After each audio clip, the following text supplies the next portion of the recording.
The guitar behind me is the ES 335, 1961, that belongs to Jerry Kennedy. Jerry used this guitar on many records. Some of the records that you would definitely recognize, the guitar riffs were the actual beginning guitar riff to the Stand By Your Man, which Jerry overdubbed at another session. They weren't happy with the original intro, and they asked Jerry to come over and see if he could come up with one that they liked, and of course he did, and that's the intro that you hear on that. It's also the guitar that Jerry used probably most famously on the intro of Roy Orbison's Pretty Woman.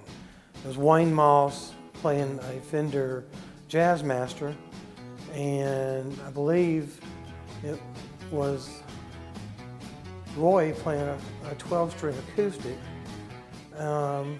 I may be wrong on that, but it was an acoustic guitar, this 335, and Wayne on his Fender Jazzmaster.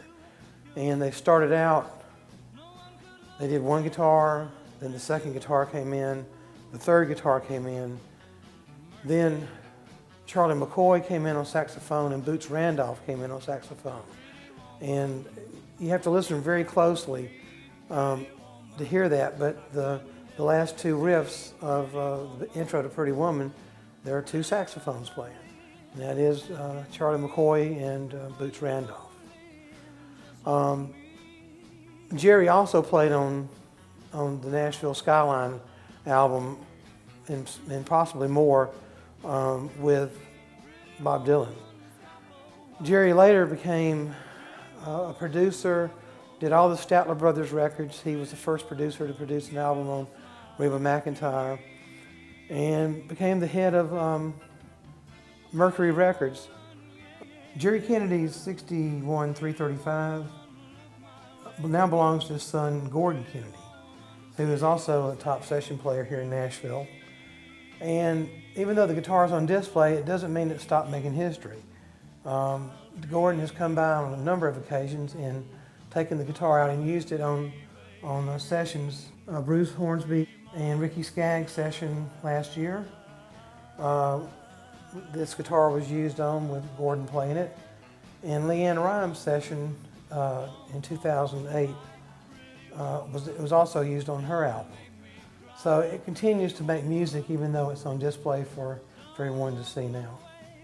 Another famous guitar part that Jerry did was the dobro part to Harper Valley PTA. And that dobro is next to the 335 here. And you'll notice that the picture is Jerry in Columbia Studio A. He's wearing sunglasses and a coat. He looks extremely cool.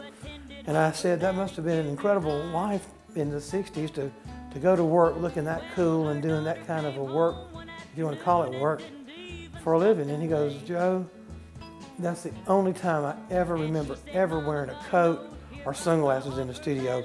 And I don't know why I did that day, but that picture was taken, and I get that comment quite often, and it was more than likely, he was probably more often dressed like the picture directly behind me, where he's playing his 335 in a short sleeve plaid shirt with no sunglasses.